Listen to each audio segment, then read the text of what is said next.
Queridos, amados irmãos, bom dia! Como está seu dia hoje? Dia de sol, dia abençoado. Como eu sempre digo a cada domingo, o dia que o Senhor fez para o louvor da sua glória, para que o nome dele seja engrandecido, para que eu e você, como adoradores, entremos na presença dele e nos prostremos diante dele com ações de graças, com ofertas pacíficas, com hinos de louvor, como diz o texto lá de Efésios, do apóstolo Paulo em Efésios 4, trazer salmos, hinos, cânticos espirituais. Hoje é o dia de adorar a Deus. E você não pode ficar de fora.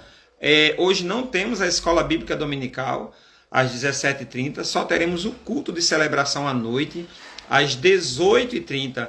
Mas, como sempre, eu peço a você, chegue um pouquinho mais cedo, né? Chegue ali por volta das 6h15, para que a gente possa começar o culto pontualmente às 18h30. E você aproveite todos os momentos da celebração a Deus nesta manhã, neste dia de domingo, né? E nesta manhã eu quero convidar você a ler comigo apenas um versículo, um texto que está em Apocalipse capítulo 3, o versículo 8, que nos diz assim: conheço as suas obras, eis que coloquei diante de você uma porta aberta, que ninguém pode fechar. Sei que você tem pouca força, mas guardou a minha palavra e não negou o meu nome. Preste bem atenção. Portas que se abrem na nossa vida. Na nossa trajetória, você pode observar que chegamos a uma certa idade que começamos a observar as oportunidades perdidas. Às vezes, são portas que se fecharam ou que se abriram em momentos cruciais da nossa existência. Só que esse lamento pelas portas que não entramos, às vezes ele ganha um tom de retórica, né? A gente fica assim meio que saudosista. Puxa, eu devia ter aproveitado aquela oportunidade, aquela porta que se abriu. A bênção dessa porta aqui é que essa porta que Deus abre, ela simplesmente não existe condição de não ser aproveitada por nós. Ela é a oportunidade certa, que vem no momento adequado, com um discernimento espiritual preciso, para verdadeiramente fazer com que o nosso coração se sinta abençoado. Eu quero nessa manhã falar para você sobre portas que se abrem, e as falsas portas que às vezes se abrem em nosso caminho, e nós precisamos de discernimento espiritual. Então, preste bem atenção. Tenha calma e tenha cuidado com as portas que se abrem. Pastor, você não está torcendo um pouquinho o texto? Esse texto aqui está falando para uma igreja, a igreja em Filadélfia. São as 7 cartas, famosas 7 cartas do Apocalipse, escritas, né, ditadas por Jesus e escritas pelo apóstolo João, para serem enviadas às igrejas.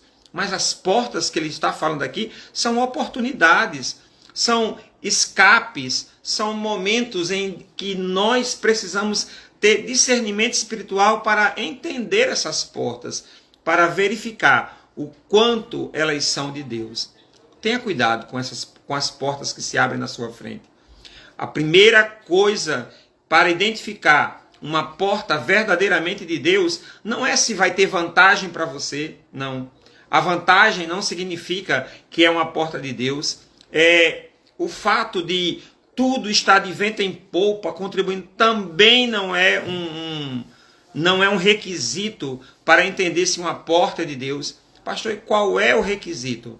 Você está dentro do propósito de Deus. Aquela porta, a porta que Deus verdadeiramente abre, jamais tira você do propósito inicial para o qual Deus já te falou, para o qual Deus já te chamou. Ela não vai retirar você, ela vai complementar, ela vai ser uma oportunidade dentro do propósito. Então tenha cuidado.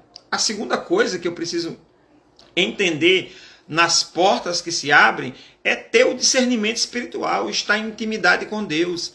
Nós, como seres humanos, temos uma péssima mania de querer a orientação de Deus de forma pontual, como um comprimido para dor de cabeça que eu tomo, não é? Eu estou com dor de cabeça, aí vou ali e tomo um comprimido, não é? Para poder passar, tomo um remédio. E o discernimento espiritual, ele não acontece assim. O discernimento espiritual é fruto de um relacionamento com Deus.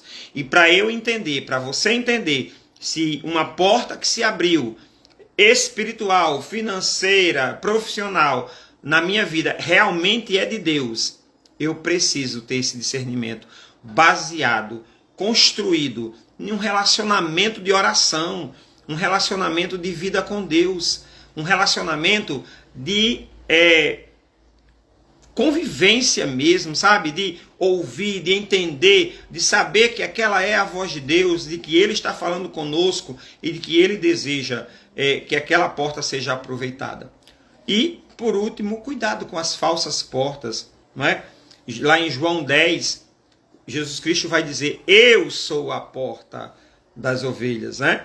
E o diabo, ele pode mascarar uma falsa oportunidade como se fosse uma porta de Deus, e a gente está entrando, nos distanciando do relacionamento com Deus, nos distanciando da leitura da palavra, às vezes nos distanciando do relacionamento com nossos familiares, com cônjuge, com filhos, e acreditando piamente que aquela é uma porta de Deus, quando na verdade é uma oportunidade de nos distanciar da presença de Deus, enviada pelo diabo. Então tenha cuidado. Deus abre portas. E isso é indubitável. Eu preciso ter discernimento dessas portas.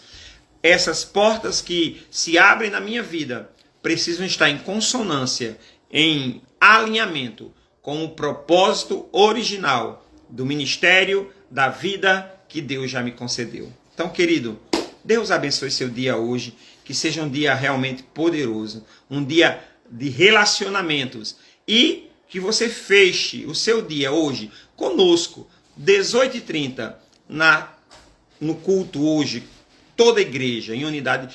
A nossa igreja está completando 44 anos. 44 anos de que Deus abriu uma porta poderosa no Brisamar. E essa porta continuará aberta, porque ela não foi uma porta aberta por homens, foi uma porta aberta por Deus. Uma porta aberta por Deus para a sua família, para o seu relacionamento com Deus, para o seu crescimento. Então hoje, 18h30, eu quero convidar você a estar conosco na nossa igreja, celebrando esses 44 anos de portas abertas para receber sua família. Deus abençoe sua vida, que seja um dia espetacular, em nome de Jesus.